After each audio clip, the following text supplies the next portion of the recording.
الحمد للہ وکفى والصلاة والسلام علی عباده الذین اصطفى خصوصا علی افضلهم وخاتم النبیین محمد الامین وعلی آلہ وصحبہ اجمعین اما بعد فاعوذ باللہ من الشیطان الرجیم بسم اللہ الرحمن الرحیم ما ننسخ من آیت او ننسها نأت بخیر منها او مثلها الم تعلم ان اللہ علی کل شیء قدیر الم تعلم ان اللہ له ملک السماوات والارض وما لکم من دون اللہ من ولی ولا نصیر صدق اللہ العظیم۔ ان آیات مبارکہ کا ترجمہ اگرچہ ہم کر چکے ہیں، لیکن اس کا جو اصل مفہوم ہے اور اس کا پس منظر ہے اس کو سمجھنا ضروری ہے۔ آپ کو معلوم ہے کہ اللہ کا دین آدم سے لے کر این دم تک ایک ہی ہے۔ نوح کا دین، موسیٰ کا دین، عیسیٰ کا دین، محمد کا دین صلی اللہ علیہ وسلم علیہ الصلوۃ والسلام، دین ایک ہی ہے۔ شریعتوں میں فرق رہا ہے، اور یہ فرق جو رہا ہے اس کا اصل سبب یہ ہے کہ نوع انسانی مختلف اعتبارات سے ارتقاء کی مراحل طے کر رہی تھی۔ ذہنی پختگی، شعور کی پختگی، پھر سوشل ایولیوشن، تمدنی ارتقاء، یہ مسلسل جاری تھا۔ لہذا اس ارتقاء کے جس مرحلے میں رسول آئے اسی کی مناسبت سے ان کو تعلیمات دے دی گئی۔ ان میں وہ حصے بھی تھے کہ جو ایٹرنل ہیں، جو ہمیشہ رہیں گے، اور ایسے بھی تھے کہ جو اس زمانے کی مناسبت سے تھے۔ اب جب اگلا رسول آئے گا تو ظاہر بات ہے کہ ان میں سے کچھ چیزوں میں تغیر و تبدل ہو جائے گا، کچھ چیزیں نئی آ جائیں گی، کچھ پرانی ساقط ہو جائیں گی۔ یہ پرانی چیزوں کا ساقط ہونا یہ کہلاتا ہے ناسخ ہونا، ناسخ و منسوخ کا مسئلہ، کہ وہ حکم منسوخ ہو گیا اور اس کی جگہ پر کوئی اور حکم آ گیا ہے۔ یا تو اللہ تعالیٰ تعین کے ساتھ منسوخ فرماتے ہیں، یا یہ کہ اس شے کو سرے سے لوگوں کے ذہنوں سے زائل کر دیتے ہیں۔ اعتراض یہ کر رہے تھے یہودی کہ اگر تو یہ دین وہی ہے جو موسیٰ کا تھا تو ظاہر بات ہے کہ پھر شریعت پوری وہی ہونی چاہیے۔ اس کے اعتراض کا جواب ہے جو یہاں دیا جا رہا ہے، اور یہی مسئلہ پھر قرآن میں بھی ہے۔ قرآن کی بھی تدریج کے ساتھ شریعت کی تکمیل ہوئی ہے۔ جیسا کہ میں نے پہلے عرض کیا تھا، شریعت کا بلو پرنٹ آپ کو سورہ بقرہ میں مل جائے گا آگے چل کر، لیکن شریعت کی تکمیل ہوئی ہے سورہ مائدہ میں۔ یہ جو تقریباً 5-6 سال کا وقفہ ہے، اس میں کچھ احکام شروع میں دیے گئے، پھر ان میں رد و بدل کر کے، اور پھر آخر میں الیوم اکملت لکم دینکم واتممت علیکم نعمتی ورضیت لکم الاسلام دینا۔ تو یہ ناسخ و منسوخ کا مسئلہ صرف سابقہ شریعتوں اور شریعت محمدی میں نہیں ہے صلی اللہ علیہ وسلم، بلکہ خود شریعت محمدی میں بھی زمانی اعتبار سے ارتقا ہوا ہے کہ پہلے شراب کے بارے میں حکم دیا گیا کہ اس کی مضرت زیادہ ہے، گناہ کا پہلو زیادہ ہے، کچھ فائدے بھی ہیں بس۔ اس کے بعد آیا اگر شراب کے نشے میں ہو تو نماز مت پڑھو، نماز کے قریب مت جاؤ۔ تو مائدہ میں آخری حکم آ گیا، حال انتم منتہون، اب باز آتے ہو کہ نہیں آتے، حرام کر دیا گیا۔ تو یہ تدریجاً ہوا ہے۔ تو ناسخ و منسوخ قرآن میں بھی ہے، اور ناسخ و منسوخ قرآن اور تورات کے مابین بھی ہے۔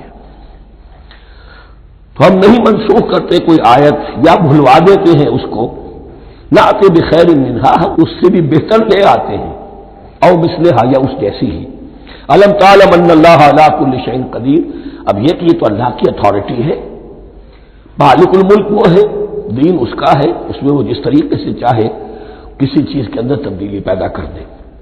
علم تعلم ان اللہ لہ ملک السماوات والارض ما لکم من دون اللہ من ولی ولا نصیر ام تريدون ان تسألوا رسولكم كما سئل موسى من قبل، کیا تم یہ چاہتے ہو کہ سوال کرو یا مطالبہ کرو اپنے رسول سے بھی اسی طرح کے جس طرح کی باتیں کی گئی تھی موسیٰ سے پہلے؟ مثلا ہم دیکھ چکے ہیں کہ ان سے کہا گیا کہ ہم نہیں مانیں گے جب تک کہ اللہ کو دیکھ نہ لے عیاناً، یا اسی طرح کے اور مطالبے جو حضرت موسیٰ علیہ السلام سے کیے جاتے تھے۔ یہاں مسلمانوں کو سکھایا جا رہا ہے کہ اس روش سے باز آؤ، ایسی بات تمہارے اندر پیدا نہیں ہونی چاہیے۔ وَمَن يَتَبَدَّلِ الْكُفْرَ بِالْإِيمَانِ فَقَدْ ضَلَّ سَوَاءَ السَّبِيلِ، ظاہر بات ہے ایسی حرکتیں بھی اب مسلمانوں میں سے بھی جو منافقین ان میں شامل تھے وہی کر رہے ہوں گے اس لیے فرمایا کہ جو کوئی ایمان کو ہاتھ سے دے کر کفر کو لے لے گا، یعنی منافق کیونکہ دو طرفہ ہوتا ہے، اب اس کا بھی امکان ہوتا ہے کہ یکسو ہو جائے کفر کی طرف، اور اس کا بھی امکان ہوتا ہے کہ بالآخر یکسو ہو جائے ایمان کی طرف۔ مذبذبین بین ذالک کی کیفیت میں جو مبتلا ہے، اس کے دو یہ امکانات ہیں۔ تو جو کفر کی طرف جا کر مستقل طور پر راغب ہو گیا اس کا ذکر ہے، ومن یتبدل الکفر بالایمان فقد ضل سواء السبیل، تو وہ تو سیدھی راہ سے بھٹک گیا۔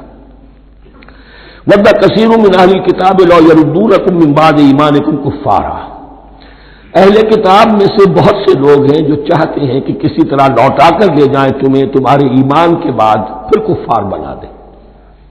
یہ ایسے ہی ہے کہ جیسے کسی بلی کی دم کٹ جائے تو وہ یہ چاہے گی کہ ساری بلیوں کی دمیں کٹ جائیں تاکہ وہ کوئی علیحدہ سے نمایاں نہ رہے۔ تو وہ چاہتے تھے کہ یہ چیزیں جو ہیں ان کو واپس لے آیا جائے، اہل ایمان کو بھی کفر میں لے آیا جائے، حسدا من عند انفسہم، اور یہ ان کا طرز عمل ان کے حسد کی وجہ سے کہ کیوں یہ نعمت جو ہے ان کو دے دی گئی۔ من بعد ما تبین لهم الحق، اس کے بعد کہ ان پر حق بالکل واضح ہو چکا ہے، وہ جان چکے ہیں، پہچان چکے ہیں، کسی مغالطے میں نہیں ہے، غلط فہمی میں نہیں ہے۔ فاعفوا واصفحوا، یہ بہت اہم ہے مقام۔ تو اے مسلمانوں تم معاف کرتے رہو اور صرف نظر سے کام لو۔ اس کا اصل مطلب کیا ہے؟ ابھی تو چونکہ مدنی دور کا آغاز ہو رہا ہے، ابھی کشمکش کے اور کشاکش کے اور مقابلے کے اور تصادم کے بڑے سخت مراحل آ رہے ہیں، کیونکہ تمہارا سب سے پہلا جو محاذ ہے وہ تو کفار مکہ کے خلاف ہے، سب سے بڑھ کر وہی آئیں گے، تم پر حملے کریں گے، جنگیں ہوں گی۔ تو فوری طور پر یہ جو آستین کے سانپ ہیں ان کو ابھی چھیڑو مت، جب تک یہ پڑے رہیں ڈورمنٹ، انہیں پڑا رہنے دو۔ ایک وقت آئے گا یہاں یوں سمجھیے کہ یہ حکم دیا رہا ہے فی الحال انہیں چھیڑو مت، ان کے طرز عمل کے بارے میں زیادہ توجہ نہ دو، فاعفو، معاف کرتے رہو، درگزر کرتے رہو۔ اور وصفحو کہتے ہیں، صفح کہتے ہیں ایک طرف کا، یہ صفح ہے، یہ ورق ہے، صرف نظر کر لینا، دیکھا اندیکھا کر لینا، نظر انداز کر دینا، حتی یاتی اللہ بامرہ، یہاں تک کہ اللہ اپنا فیصلہ لے آئے۔ ایک وقت آئے گا کہ پھر مسلمانوں کو غلبہ آخری حاصل ہو جائے گا، اور جب جو یہ باہر کے دشمن ہیں ان سے تم نمٹ لو گے، پھر یہ کہ ان اندرونی دشمنوں کے خلاف بھی تمہیں اب آزادی دی جائے گی کہ ان کو بھی ان کے کیفر کردار تک پہنچا دو۔ ان اللہ علی کل شیء قدیر، یقیناً اللہ ہر چیز پر قادر ہے۔ واقیموا الصلاۃ وآتوا الزکاۃ، نماز قائم رکھو، زکوٰۃ دیتے رہو۔ وما تقدموا لانفسکم من خیر تجدوہ عند اللہ، اور جو کچھ بھی تم خیر میں سے، بھلائی میں سے اپنے لیے آگے بھیجو گے، کوئی مال خرچ کر رہے ہو تو خرچ کہاں ہو گیا؟ وہ تو اللہ کے ہاں ڈپازٹ ہو گیا، جمع ہو گیا۔ وما تقدموا لانفسکم من خیر تجدوہ عند اللہ، اسے اللہ کے پاس پاؤ گے۔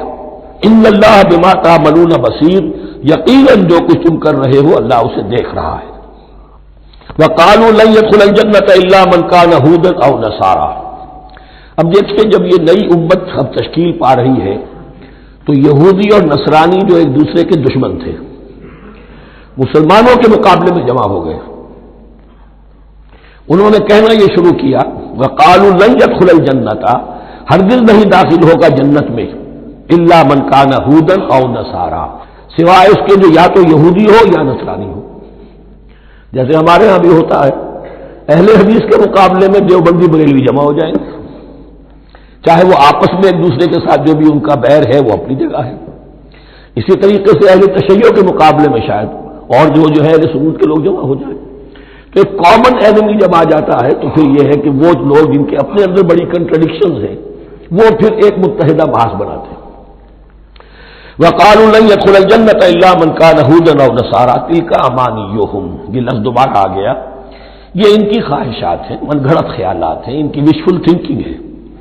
قل هاتوا برهانكم ان كنتم صادقين، کہو ان سے لاؤ کوئی دلیل اگر تم سچے ہو، دلیل کتاب سے لاؤ، کہیں تورات میں لکھا ہے یہ، کہیں یہ انجیل میں لکھا ہے، جو تورات اور جو انجیل تمہارے پاس ہے اسی میں سے دکھا دو کہ یہ لکھا ہوا، کہیں لکھا ہوا نہیں۔ اب یہاں پر وہ یونیورسل ٹروتھ آ رہا ہے، بلا من اسلم وجہہ للہ وہو محسن، کیوں نہیں؟ ہر وہ شخص کے جو اپنا چہرہ اللہ کے سامنے جھکا دے اور وہ محسن ہو، اس کا رویہ صدق پر، سچائی پر، حسن کردار پر مبنی ہو، سر کا جھکانا منافقانہ نہ ہو، جزوی نہ ہو کہ کچھ مانا کچھ نہیں مانا۔ بلا من اسلم وجهه لله وهو محسن فله اجره عند ربه، تو اس کے لیے اس کا اجر محفوظ ہے اس کے رب کے پاس۔ فلا خوف علیہم ولا هم يحزنون، نہ ان پر کوئی خوف ہوگا اور نہ ہی وہ حزن سے دوچار ہوں گے۔ یہ دوسری آیت ہے کہ جس سے کچھ لوگوں نے استدلال کیا ہے کہ ایمان بالرسالت ضروری نہیں ہے۔ اب دیکھیے اس کا جواب وہی ہوگا، نمبر ایک تو یہ ہر جگہ پر ساری چیزیں بیان نہیں کی جایا کرتی، کوئی چیز کہیں بیان کی گئی، کوئی کہیں بیان کی گئی ہے۔ کتاب کو لینا ہے تو پوری کو پوری ایک کتاب کی حیثیت سے۔ دوسرا یہ کہ یہ سارا سلسلہ کرام جو ہے، جو دو بریکٹس کے مابین آ رہا ہے، اس میں پہلے سے ہے وَآمِنُوا بِمَا أَنزَلْتُ مُصَدِّقًا لِمَا مَعَكُمْ وَلَا تَكُونُوا أَوَّلَ كَافِرٍ بِهِ، تو وہ تو ضرب کھا رہی ہے اس پورے کے پورے مضامین کے سلسلے سے جو ان دو بریکٹوں کے درمیان آ رہا ہے۔ اب دیکھیے ایک طرف تو ان کا کہنا یہ تھا کہ جنت میں داخل نہیں ہوگا مگر وہی جو یہودی ہو یا نصرانی ہو۔ اب عمل کیا ہے؟ وقالت اليہود لیست النصارى علی شیء، یہودی کہتے ہیں نصارہ کی کوئی حیثیت نہیں، کوئی بنیاد نہیں، کوئی جڑ نہیں۔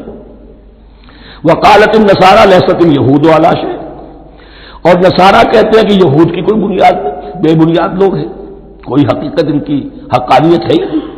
وہم یتلون الکتاب، اور مزہ یہ ہے کہ دونوں ایک کتاب پڑھ رہے ہیں۔ اولڈ ٹیسٹمنٹ تو مشترک ہے یہودیوں میں اور عیسائیوں میں، یہ بہت اہم نقطہ ہے۔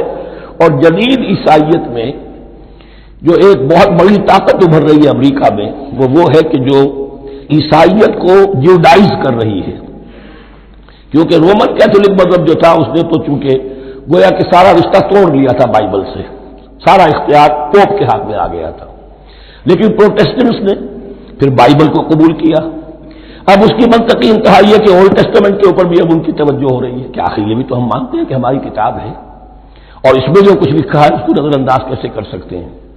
تو حال ہی میں ہم نے جو ایک سیمینار کیا تھا امریکہ میں، جس میں ایک یہودی عالم بھی آئے تھے، ایک عیسائی بھی آئے تھے، اور مسلمانوں کی طرف سے بھی ہمارے ایک ساتھی بلال کوشل نے بات کی تھی، تو وہاں ایک یہودی عالم نے کہا کہ اس وقت اسرائیل کو سب سے بڑی سپورٹ جو مل رہی ہے وہ ان عیسائیوں سے مل رہی ہے امریکہ میں سے، کہ جو اس وقت ایونجلسٹ کہلاتے ہیں وہاں پر، اور جو ایک بڑا فرقہ بن کر ابھر رہے ہیں۔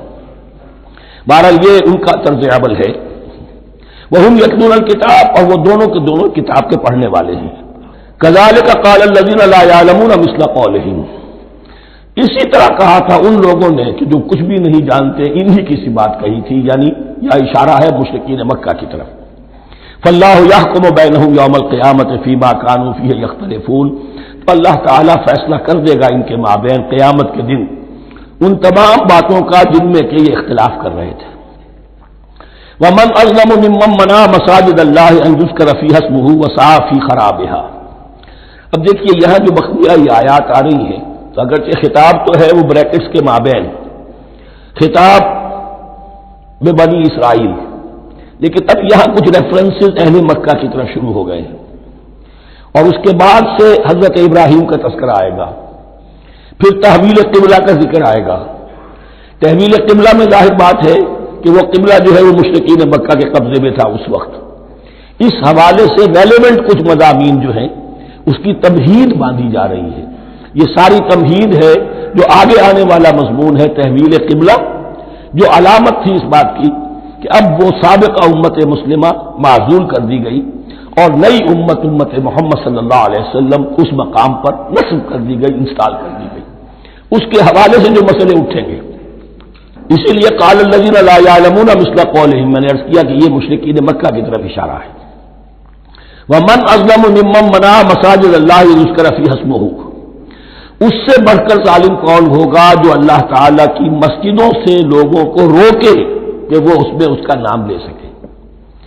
چونکہ مشرکین مکہ نے مسلمانوں کو محروم کر دیا تھا حرم سے، اب وہاں جانے کی ان کو اجازت نہیں تھی۔ سن 6 میں حضور گئے بھی ہیں، تب بھی یہ کہ صلح حدیبیہ ہو گئی، واپس آنا پڑا، عمرہ کرنے کی اجازت نہیں ملی، سن 7 میں پھر ہوا ہے۔ تو یہ 7 برس بہت شاہ گزرے ہیں، محمد الرسول اللہ صلی اللہ علیہ وسلم اور اہل ایمان پر۔ اب یہاں ذکر ہو رہا ہے ان کا، قریش کا۔ وَمَنْ أَظْلَمُ مِمَّنْ مَنَعَ مَسَاجِدَ اللَّهِ أَن يُذْكَرَ فِيهَا اسْمُهُ وَسَعَىٰ فِي خَرَابِهَا، اور وہ اس کی تخریب میں لگے ہوئے ہیں۔ یہ خراب تخریب سے اسی سے بنا ہے۔ یہ تخریب دو طرح کی ہوتی ہے، ایک ظاہری تخریب ہوتی ہے، کسی مسجد کو گرا دینا، اور ایک ظاہری نہیں باطنی معنوی وہ ہوتی ہے۔ وہ جو تخریب ہے وہ یہ ہے کہ توحید کی بجائے اسے شرک کا اڈا بنا دیا ہے۔ وہ تو دنیا کے بتقدوں میں پہلا وہ گھر خدا کا، ہم اس کے پاسباں ہیں، وہ پاسباں ہمارا، 360 بت رکھ دیے گئے اس گھر میں لا کر، جو ابراہیم نے تعبیر کیا تھا توحید خالص کے لیے۔ وَسَعَىٰ فِي خَرَابِهَا، یہ لفظ ذرا نوٹ کر لیجئے، یہ ایک حدیث میں بھی آیا ہے، بڑی دلدوز حدیث ہے، اور میں چاہتا ہوں کہ آپ اسے ذہن میں رکھیں۔ حضور نے فرمایا یوشک ان یاتی علی الناس زمان، اندیشہ ہے کہ لوگوں پر یعنی میری امت پر ایک زمانہ ایسا بھی آ جائے گا،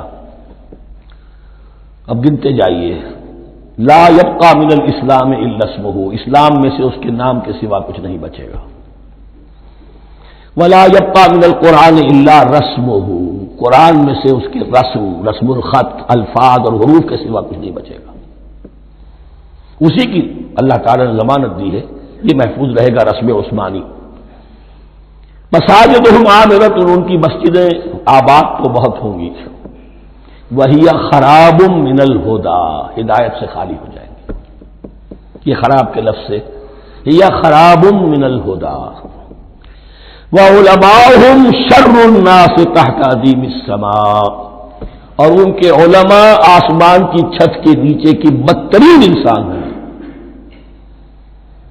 من عندہم تخرج الفتنۃ وفیہم تعود، فتنہ انہی کے اندر سے برآمد ہوگا، انہی میں گھس جائے گا، یعنی ان کا کام فتنہ انگیزی، مخالفت، جنگ و جدال، بھڑکانا، اپنے اپنے فرقے کے لوگوں کے جذبات کو بھڑکاتے رہنا اور مسلمانوں کے اندر اختلافات کو ہوا دینا، یہی ان کا کام رہ جائے گا۔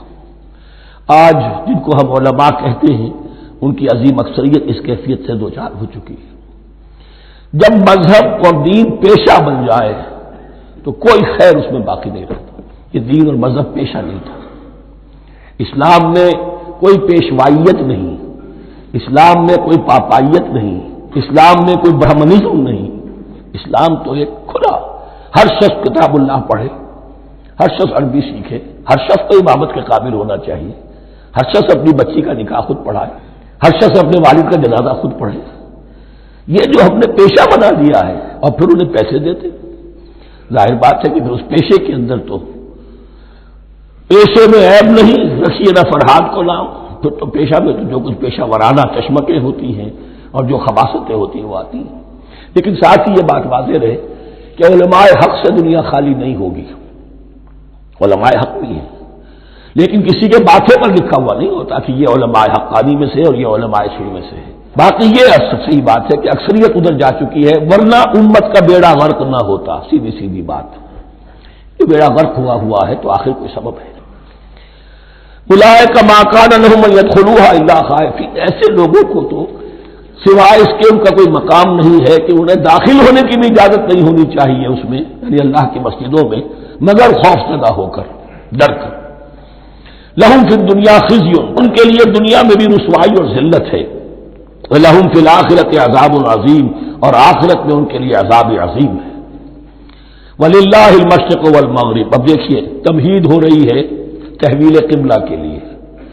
اب ظاہر بات ہے کہ بڑی حساس جو ہے وہ ایک کیفیت تھی یہ، تو یروشلم کے ساتھ جن کو دلچسپی تھی اور ان کے دلوں میں اس کی عقیدت تھی، مکہ مکرمہ اور بیت اللہ کے ساتھ جن کو دلچسپی تھی اور ان کے دلوں میں اس کی عقیدت تھی، تو اس حوالے سے یہ قبلہ بدلنا، 2 دفعہ بدلا ہے قبلہ، پہلے آ کے مدینے میں حضور نے یروشلم کی طرف 16 مہینے نماز پڑھی اور پھر تحویل قبلہ ہوا، تو اب اس میں کئی امتحان ہو گئے، وہ آگے آ جائے گا، لیکن اس کی تمہید باندھی جا رہی ہے۔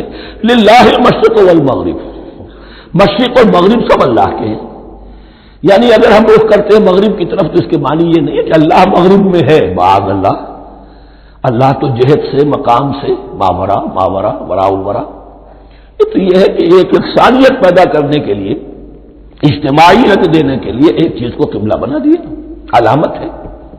غالب نے ٹھیک کہا ہے، قبلے کو اہل نظر قبلہ نما کہتے ہیں۔ قبلہ جو ہے وہ مسجود تو نہیں ہے پرے سرحد ادراک سے اپنا مسجود، قبلے کو اہل نظر قبلہ نما کہتے ہیں۔ للہ المشرق والمغرب فینما تولوا فثم وجہ اللہ، جدھر بھی تم رخ کرو گے وہ اللہ ہی کا رخ ہے۔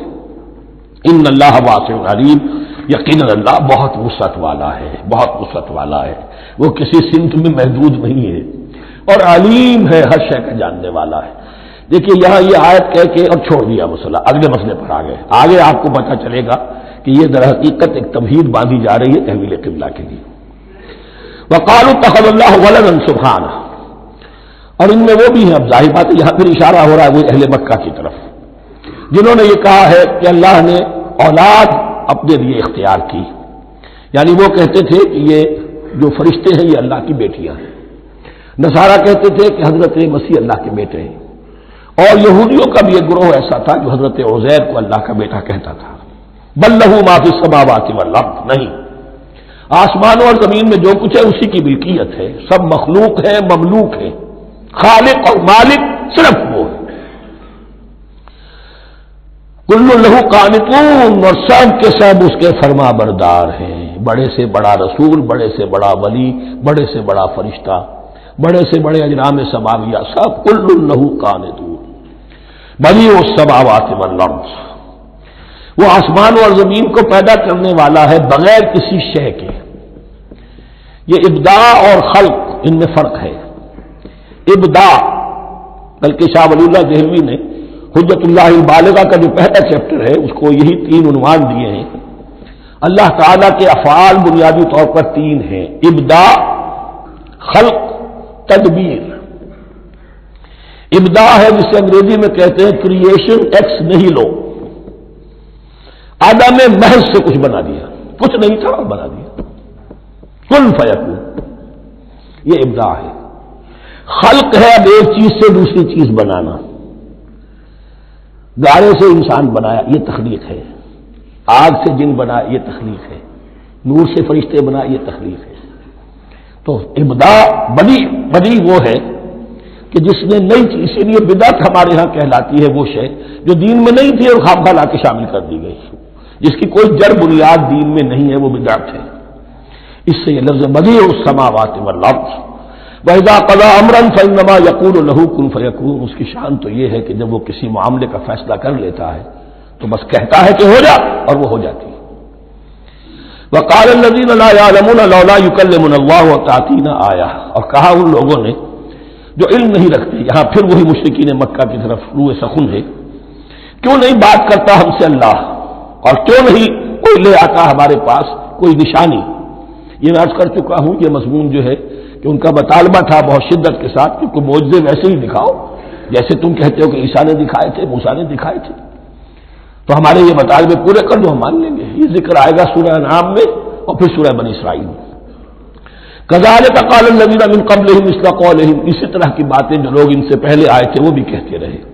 تشابہت قلوبہم، ان کے دل ایک دوسرے سے مشابہ ہو گئے ہیں۔ قد بینا الآیات لقوم یوقنون، اور ہم نے تو اپنی آیات کو واضح کر دیا ہے ان لوگوں کے لیے جو یقین کرنا چاہیں۔ انا ارسلناک بالحق بشیرا ونذیرا، اے نبی ہم نے آپ کو بھیجا ہے حق کے ساتھ بشیر اور نذیر بنا کر۔ بنیادی حیثیت آپ کی یہ ہے کہ آپ اہل حق کو بشارت دیں، فراح و ریحان و جنت النعیم، فسلام لک من اصحاب الیمین، یہ بشارت دیجیے۔ اور جو غلط راستے پر جائیں، کفر کریں، منافقین میں مبتلا ہوں، ملحد ہوں اور بدعملی کریں، ان کو آپ خبردار کر دیجئے کہ جہنم ان کے لیے تیار کر دی گئی ہے۔ آپ کا کام دعوت ہے، ابلاغ ہے، تبلیغ ہے، نصیحت ہے۔ ولا تسأل عن اصحاب الجحیم، آپ سے سوال نہیں کیا جائے گا جہنمیوں کے بارے میں کہ محمد یہ کیوں جہنم میں پہنچ گئے، ہم نے بھیجا تھا، تمہارے ہوتے ہوئے یہ جہنمی کیوں ہو گئے، نہیں، یہ آپ کی ذمہ داری نہیں ہے۔ کون جنت میں جانا چاہتا ہے، کون جہنم میں جانا چاہتا ہے، یہ آدمی کا اپنا فیصلہ ہے۔ آپ کا کام ہے کہ حق کو واضح کر دیں، ہاں وضاحت میں کمی نہ رہ جائے، حق واضح ہو جائے، کوئی اشتباہ نہ ہو، بالکل مبرہن ہو جائے، واضح ہو جائے، بس یہ ذمہ داری آپ کی ہے، اس سے زیادہ نہیں۔ یہ مسئولیت جو ہوتی ہے، انسان اگر اپنی اصل مصولیت سے زیادہ ذمہ داری اپنے سر پر ڈال لے تو اس سے بھی بہت بڑی بڑی گمراہیاں پیدا ہوتی ہیں. اور اس کا جو تذکرہ ہو رہا ہے بڑی گمراہی تو معاذ اللہ وہ تو ہمارے حوالے سے ہوتی ہے. ہمارے ہاں کی بہت سی جماعتیں جو ہیں اسی طرح کی غلطیوں کی وجہ سے وہ غلط راستوں پر پڑ گئی, پوری تحریکیں برباد ہو گئی.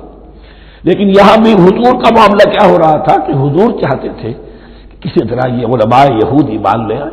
بہرحال حضور کے دل میں رغبت. آخر مکے میں آپ تھے تو دعائیں مانگتے تھے, اے اللہ عمرو ابن ہشام اور عمر ابن خطاب میں سے کسی ایک کو تو میری جھولی میں ڈال دے. تو اسی طرح کی دعا آپ نے کی ہوگی. فرمایا وَلَن تَرْضَىٰ عَنكَ الْيَهُودُ وَلَا النَّصَارَىٰ حَتَّىٰ تَتَّبِعَ مِلَّتَهُمْ. اے نبی کسی مغالطے میں نہ رہیے, ہرگز راضی نہیں ہوگے آپ سے نہ یہ یہودی اور نہ نصرانی جب تک کہ آپ پیروی نہ کریں ان کی ملت کی. لہذا امید منقطع کر لیجیے, اس لیے کہ زیادہ امید ہو تو مایوسی ہو جاتی ہے. اقبال نے بہت خوب کہا ہے بندہ مومن کے بارے میں, جس کی امیدیں قلیل جس کے مقاصد جلیل. مقصد اونچا لیکن امید قلیل رکھیے. اللہ چاہے گا تو ہو جائے گا, نہیں چاہے گا تو میرا کام تو اپنی حد تک اپنا فرض ادا کر دینا ہے. اس سے زیادہ کی جو ہے خواہش اپنے دل میں پالیں گے, کسی اجلت پسندی میں گرفتار ہو جائیں گے, کہیں دائیں بائیں ہک اور کرک کے ذریعے سے کہیں پہنچنے کی کوشش کریں گے اور اپنے آپ کو بھی برباد کر دیں گے. لن ترضى عنك اليهود ولا النصارى حتى تتبع ملتهم قل ان هدى الله هو الهدى. کہہ دیجئے دیکھو ہدایت تو ہے اللہ کی ہدایت. ولئن اتبعت اهواءهم, اور نبی آپ بھی کان کھول کر سن لیں, اگر آپ نے ان کی خواہشات کی پیروی کی, یہاں ہم جوڑ دیں گے الفاظ بالفرض بفرض محال. اگر آپ نے ان کی خواہشات کی پیروی کی کہ کچھ چلو لے دو کے معاملہ کر لو, کچھ ان کی بات مانو, کچھ اپنی بات منوا لو. یہ مکے میں بھی قریش کی طرف سے بھی آیا تھا کہ کچھ اپنی بات منوا لیجیے, کچھ ہماری بات کمپرومائز کیجیے. اب ظاہر بات کہ یہاں اب یہود کے ساتھ یہی معاملہ ہے. وَلَئِنِ اتَّبَعْتَ أَهْوَاءَهُمْ بَعْدَ الَّذِي جَاءَكَ مِنَ الْعِلْمِ مَا لَكَ مِنَ اللَّهِ مِنْ وَلِيٍّ وَلَا نَصِيرٍ.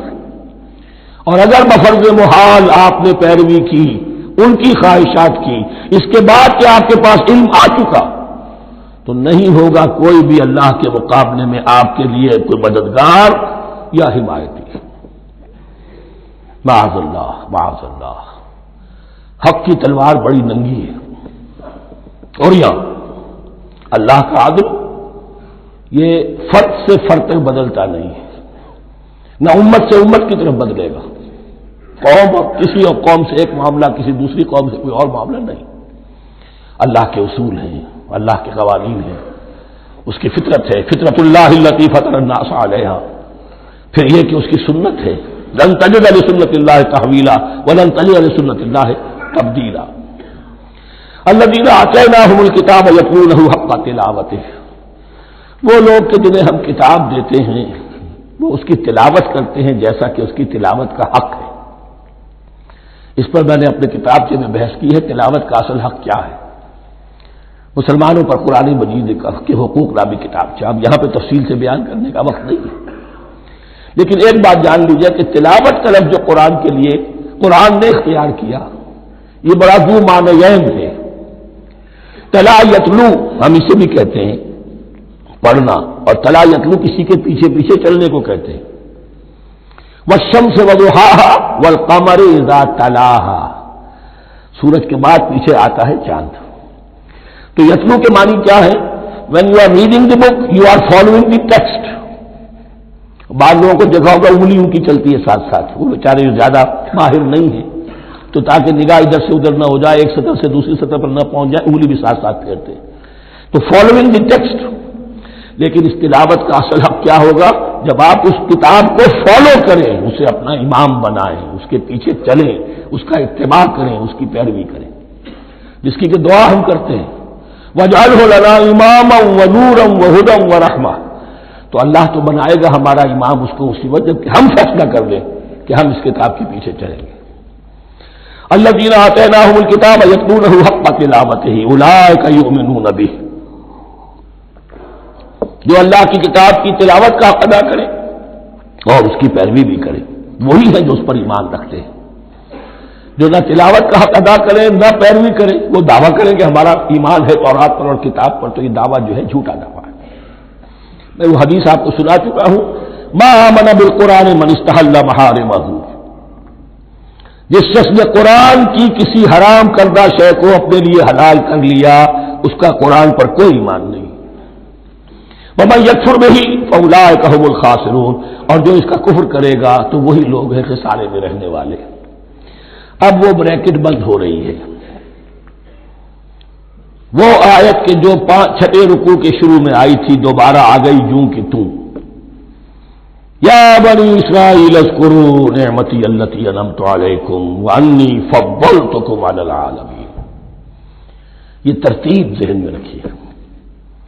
اور دوسری آیت بھی جو کہ توں، صرف یہ ہے کہ ترتیب تھوڑی سی بدلی ہے. بریکٹ یوں بناتے ہو تو اس کی چونچ ادھر ہوتی ہے تو اس کی چونچ ادھر ہوتی ہے. تو اسی طریقے سے ذہن میں رکھیے کہ دوسری آیت کی ترتیب تھوڑی سی بدل دی، درمیانی، اور وہ بھی درمیان میں چونچ والا معاملہ جو ہوتا ہے. واتقوا یوما لا تجزی نفس عن نفس شیئا، یہ تو جو کہ تو وہی ہے. ڈرو اس دن سے جس دن کوئی جان کسی دوسری جان کے کام نہ آ سکے گی. ولا يقبل منها عدل، وہاں کیا تھا ولا يقبل منها شفاعۃ، یہاں کیا آیا ولا يقبل منها عدل، نہ اس سے کوئی فدیہ قبول کیا جائے گا. ولا تنفعها شفاعۃ، یہ شفاعت بعد میں لے آئے، عدل پہلے لے آئے. وہاں شفاعت پہلے ہے، عدل بعد میں، بس یہ تبدیلی ہے.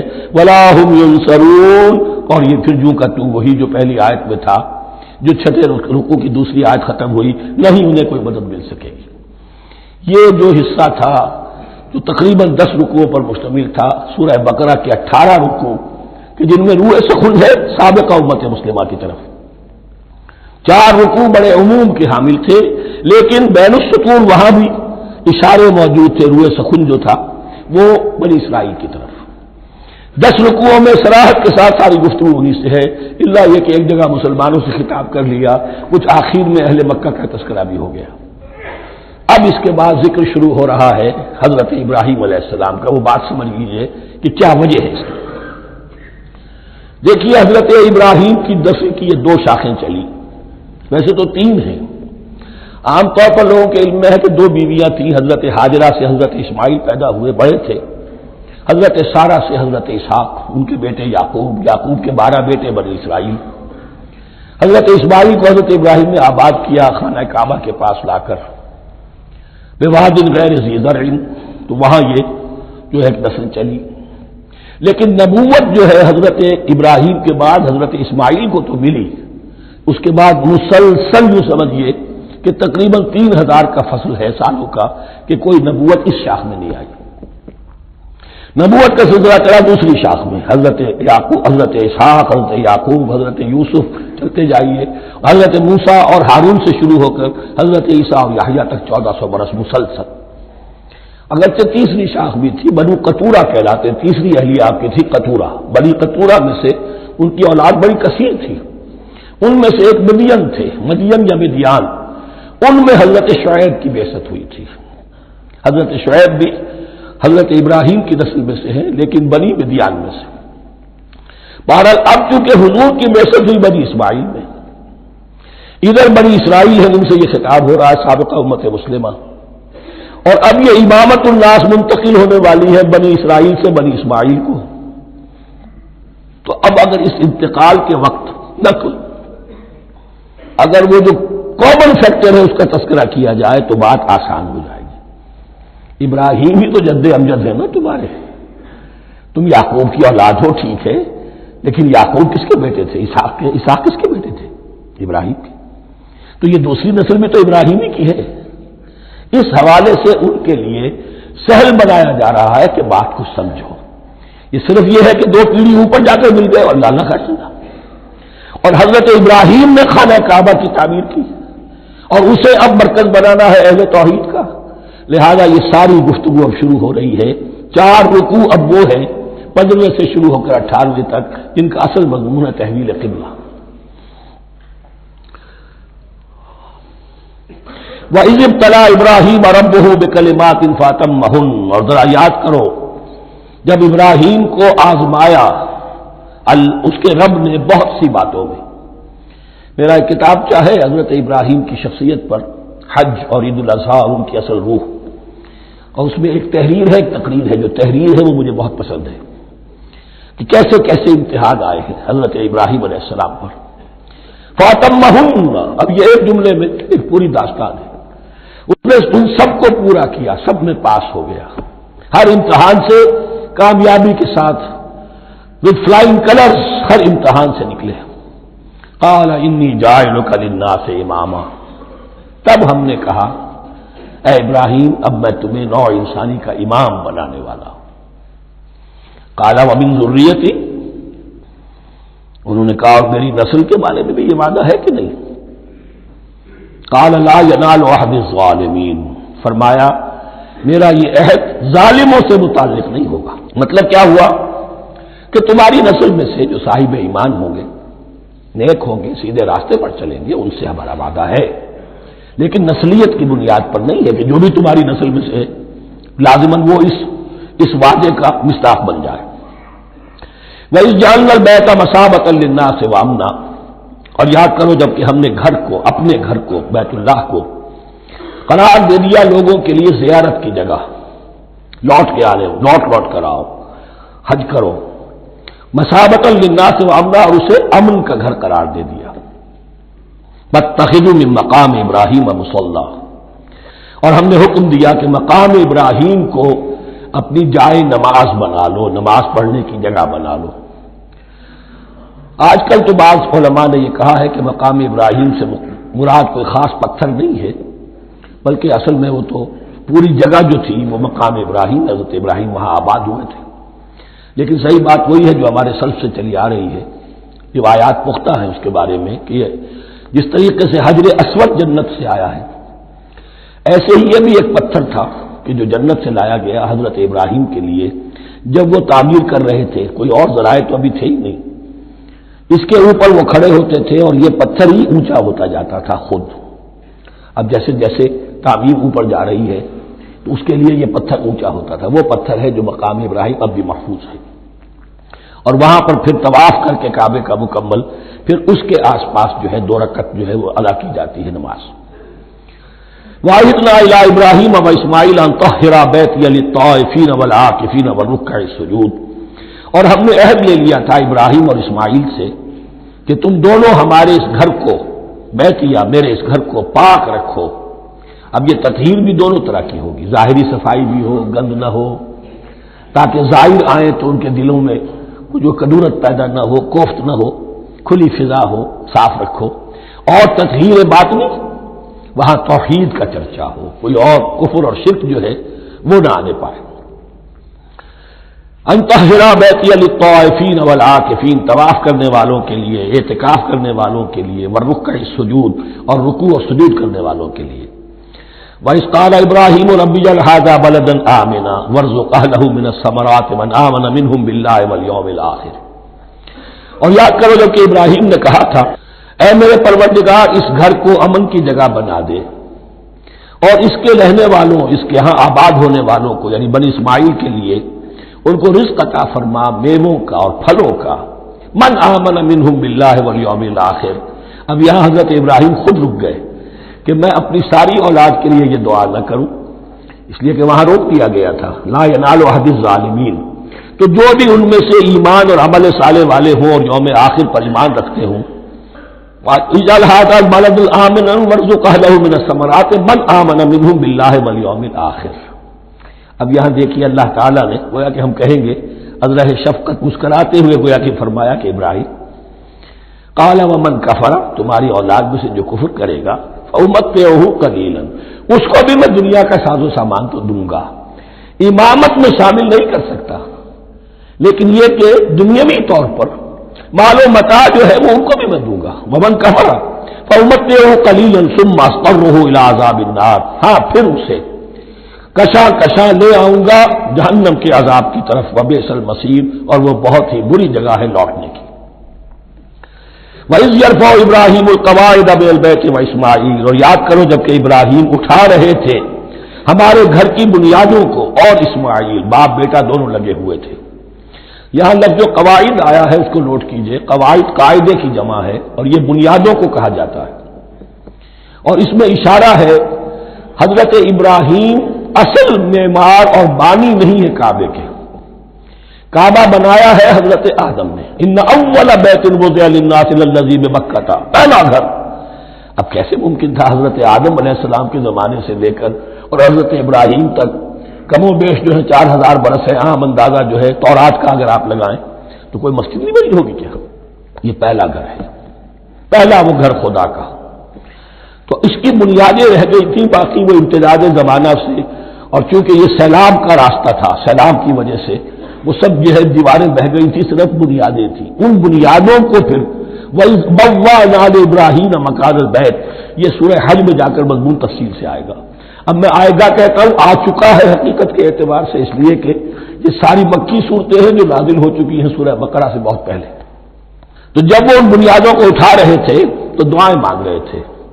ربنا تقبل منا انک انت السمیع العلیم، اے رب ہماری اس کوشش کو، ہماری اس مشقت کو، محنت کو قبول فرما.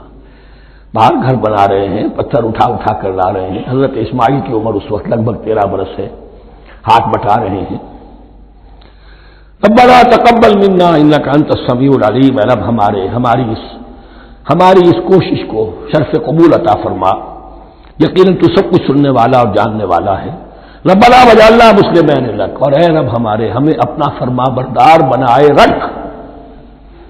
نوٹ کیجئے ابراہیم کہہ رہے ہیں. تو میں اور آپ اگر مطمئن ہو جائیں کہ میری موت لازماً حق پر ہوگی تو بہت بڑا دھوکہ ہے. ڈرتے رہنا چاہیے، اللہ کی پناہ طلب کرتے رہنا چاہیے. ربنا وجعلنا مسلمین لک، اے اللہ ہم دونوں کو اپنا فرما بردار بنائے رکھ. ومن ذریتنا امۃ مسلمۃ لک، اور ہم دونوں کی نسل میں سے اٹھائیو برپا کی جو ایک امت جو تیری فرما بردار امت ہو.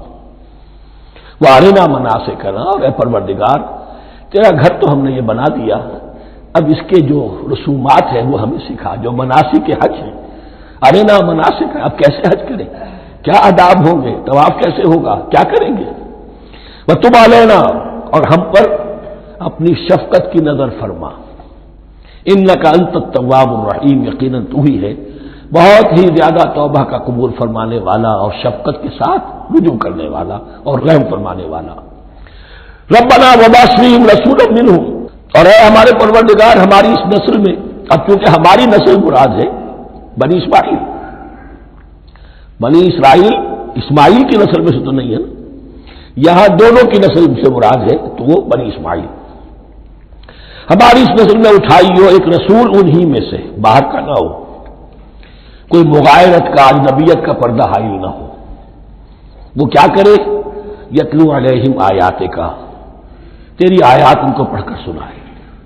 وَيُعَلِّمُهُمُ الْكِتَابَ وَالْحِکْمَةَ، اور صرف سنائے نہیں، تعلیم دے انہیں کتاب اور حکمت کی. صرف سنا دینا تو بہت آسان کام ہے، سکھانا، تعلیم دینا، دلوں میں بٹھانا.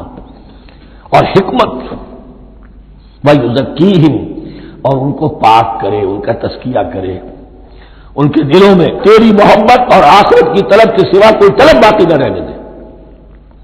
انک انت العزیز الحکیم، یقیناً پروردگار تو ہی ہے زبردست اور کمال حکمت والا. وَمَن يَرْغَبُ عَن مِّلَّةِ إِبْرَاهِيمَ إِلَّا مَن سَفِهَ نَفْسَهُ، اور ایسا شخص کون سا ہوگا جو ابراہیم کے طریقے سے منہ موڑے. یہ رغبت کا لفظ عربی زبان میں دونوں طرف جاتا ہے. رغبہ الا، کسی شے کی طرف رغبت ہونا، محبت ہونا، میلان ہونا، اور رغبہ عن، کسی شے سے متنفر ہونا، کسی شے سے ابا کرنا، اس کو چھوڑ دینا.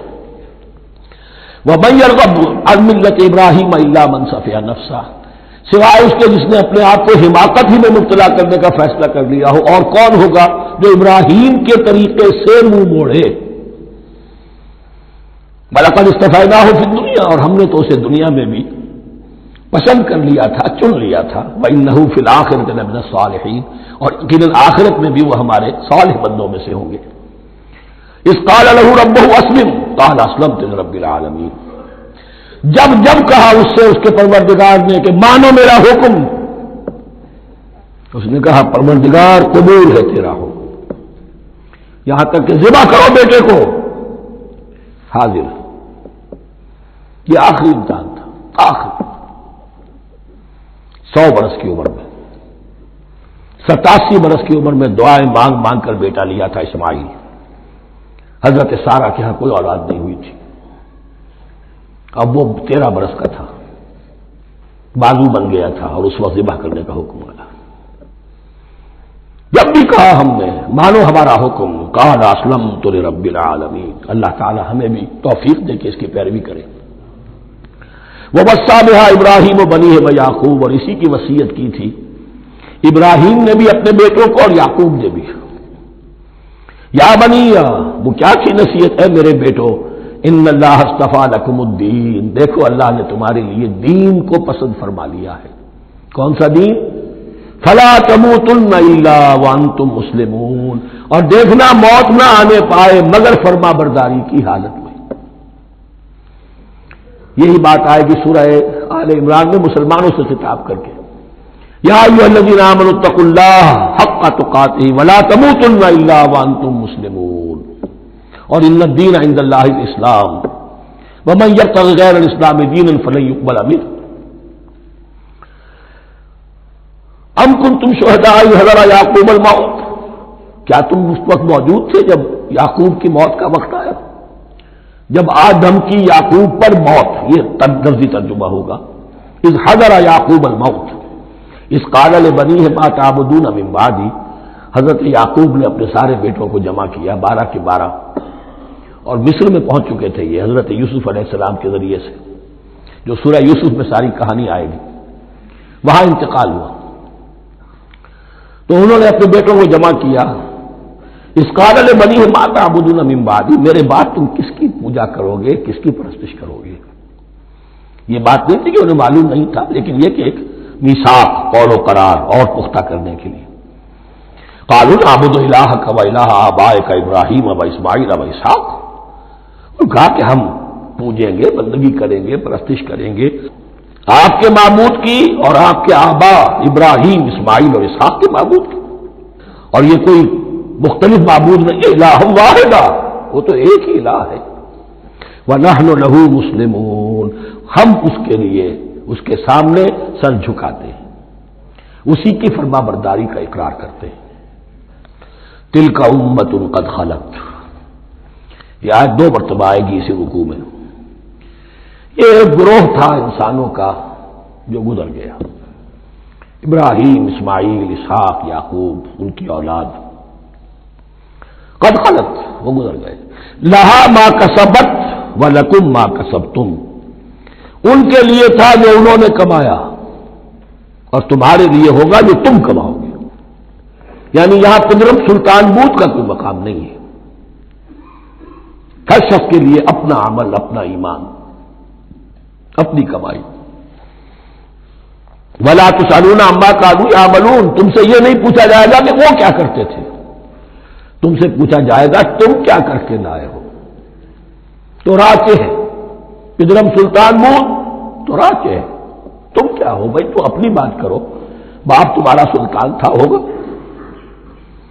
وقالوا كونوا هودا أو نصارى تهتدوا، لیکن اس پس منظر میں اب ان کی خباثت کو نمایاں کیا جا رہا ہے کہ یہ تو تھی وصیت ابراہیم کی اور یعقوب کی، اور اس وقت کے یہود و نصارہ کا کیا رویہ ہے؟ قالوا كونوا هودا أو نصارى تهتدوا، وہی متحدہ محاذ حضور کے خلاف، یا تو یہودی، انہوں نے کہا کہ یا یہودی ہو جاؤ یا نصرانی تو ہدایت پر ہو جاؤ گے۔ قل بل ملت ابراہیم حنیفہ، کہہ دیجئے نہیں، بل نتبع، ہم تو نتبع یہاں پر محذوف مانیے، بل نتبع ملت ابراہیم حنیفہ، نہیں، ہم تو پیروی کریں گے ابراہیم کے طریقے کی، بالکل یکسو ہو کر۔ وما کان من المشرکین، اور وہ مشرکوں میں سے نہیں تھے۔ قولوا آمنا باللہ، اب یہاں مسلمانوں کو حکم دیا جا رہا ہے، دیکھو تم ان کے جو کچھ وہ کہتے ہیں اس کے جواب میں تم یہ کہو، قولوا کہو آمنا باللہ، ہم ایمان رکھتے ہیں اللہ پر، وما انزل الینا، اور جو کچھ نازل کیا گیا ہماری جانب، وما انزل الی ابراہیم و اسماعیل و اسحاق و یعقوب، اور جو کچھ نازل کیا گیا ابراہیم اور اسماعیل اور اسحاق اور یعقوب کی طرف، والاسباط اور ان کی اولاد کی طرف، وما اوتی موسیٰ و عیسیٰ اور جو کچھ دیا گیا موسیٰ کو اور عیسیٰ کو، وما اوتی النبیون من ربہم اور جو کچھ دیا گیا تمام نبیوں کو ان کے رب کی طرف سے، لا نفرق بین احد منہم ہم ان میں سے کسی کے مابین تفریق نہیں کرتے، ہم سب کو مانتے ہیں۔ دیکھیے ایک ہے تفضیل، کسی کو ایک کو زیادہ افضل سمجھنا دوسرے سے، یہ اور بات ہے، وہ تو سورہ آل عمران میں آئے گا تلک الرسل فضلنا بعضهم علی بعض۔ تفریق یہ کہ ایک کو مانے ایک کو نہ مانے، ان رسولوں میں سے ایک کا انکار سب کا انکار،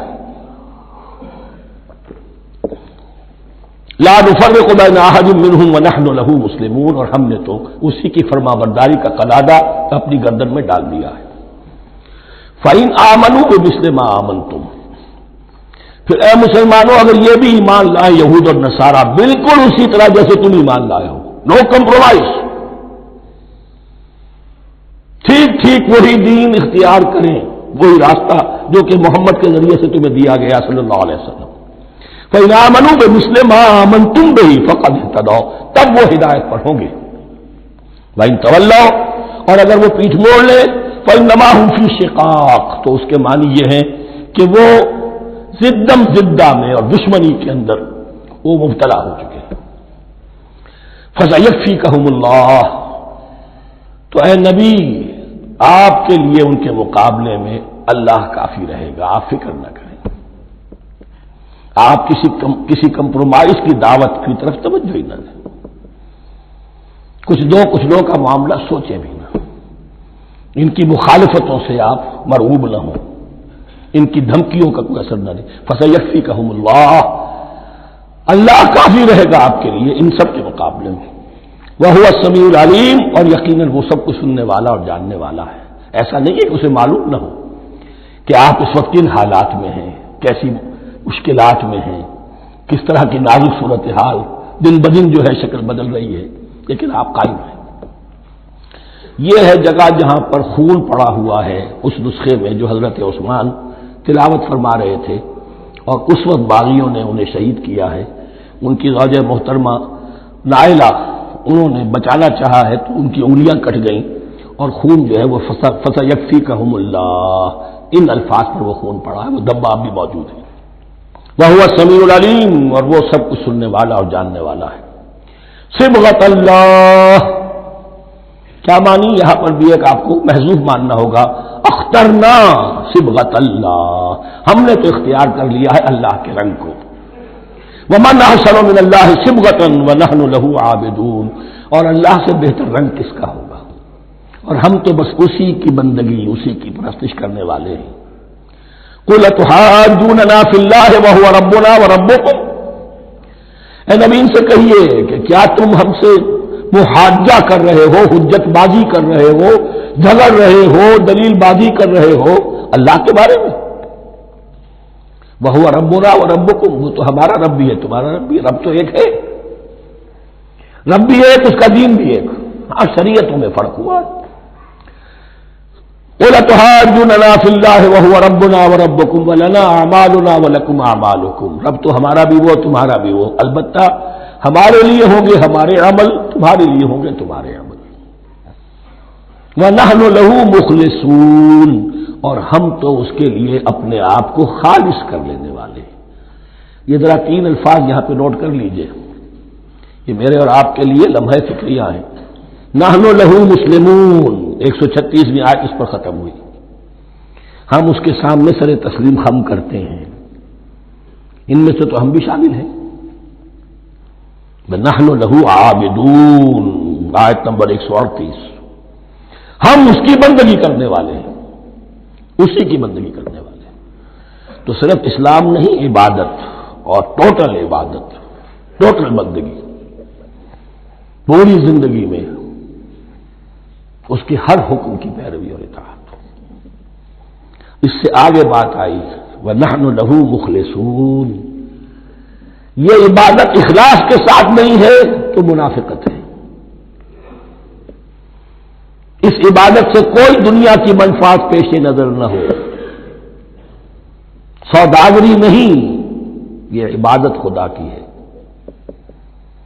دنیا بنانا، دنیا کمانا، دین کو ذریعہ بنانا، اس سے بڑی اور اس سے گری ہوئی کوئی حرکت نہیں۔ اخلاص، حضور نے فرمایا من صلی یرائی فقط اشرکا ومن صام یرائی فقط اشرکا ومن تصدق یرائی فقط اشرکا۔ جس نے نماز پڑھی دکھانے کے لیے اس نے شرک کیا، جس نے روزہ رکھا دکھاوے کے لیے اس نے شرک کیا، اور جس نے صدقہ خیرات دیا دکھاوے کے لیے اس نے شرک کیا۔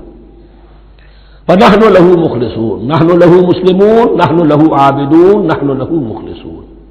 اللهم ربنا اجعلنا منهم، اللهم ربنا اجعلنا منهم۔ ام تقولون ان ابراہیم واسماعیل واسحاق ویعقوب والاسباط كانوا هودا او نصارى؟ کیا تمہارا کہنا یہ ہے کہ ابراہیم اور اسماعیل اور اسحاق اور یعقوب اور ان کی اولاد یہودی تھے یا نصرانی تھے؟ تم جو کہتے ہو کہ یا یہودی ہو جاؤ یا نصرانی تب ہدایت پاؤ گے، تو ابراہیم یہودی تھے یا نصرانی؟ اور اسحاق اور یعقوب اور یوسف اور موسیٰ اور عیسیٰ یہ کون تھے؟ یہی بات آج مسلمانوں کو سوچنی چاہیے۔ محمد الرسول اللہ ان کے اصحاب دیوبندی تھے یا بریلوی تھے یا اہل حدیث تھے یا شیعہ تھے یا سنی تھے؟ ان تقسیموں سے اوپر ہونے کی ضرورت ہے۔ اللہ کے ساتھ اخلاص کا تقاضا یہ ہے، ٹھیک ہے ایک فقہی مسلک کے اعتبار سے ایک شخص کسی مسلک کی پیروی کر رہا ہے، لیکن اپنے آپ کو اس سے آئیڈینٹیفائی کرانا اور اس مسلک کو مقدم رکھنا دین پر، اور اس مسلک ہی کے لیے محنت اور مشقت اور بھاگ دوڑ تبلیغ ہو رہی ہے اسی کی، یہ چیز بالکل اس اصل حقیقت کے خلاف ہے کہ جو اللہ کے دین نے ہمیں سکھائی۔ ام تقولون ان ابراہیم واسماعیل واسحاق ویعقوب والاسباط كانوا هودا او نصارى قل انتم اعلم ام اللہ، کہیے ان سے کہ تم زیادہ جانتے ہو یا اللہ زیادہ جانتا ہے۔ ومن اظلم ممن كتم شهادة عنده من اللہ، کان کھول کر سن لو، اس سے بڑھ کر ظالم کون ہوگا جس نے اللہ کی ایک گواہی جو اس کے پاس تھی اسے چھپا لیا۔ تمہارے پاس گواہیاں ہیں، علماء یہود جانتے تھے یہ اللہ کے رسول ہیں جن کے ہم منتظر تھے، اس گواہی کو چھپائے بیٹھے۔ ومن اظلم ممن كتم شهادة عنده من اللہ وما اللہ بغافل عما تعملون، اور اللہ ہرگز غافل نہیں ہے کہ اس سے جو تم کر رہے ہو۔ تلک امۃ قد خلت، یہ گروہ مقدس جماعت تھی یہ جس کے یہ گلے سرسبد تھے، یہ گزر گئے۔ لہا ما کسبت ولکم ما کسبتم، جو کمائی انہوں نے کی، جو عمل انہوں نے کمائے وہ ان کے لیے، تمہارے لیے نہیں۔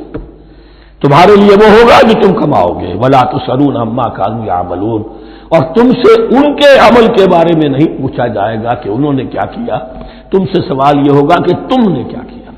بارک اللہ لی ولکم فی القرآن العظیم ونفعنی وإیاکم بالآیات والذکر الحکیم۔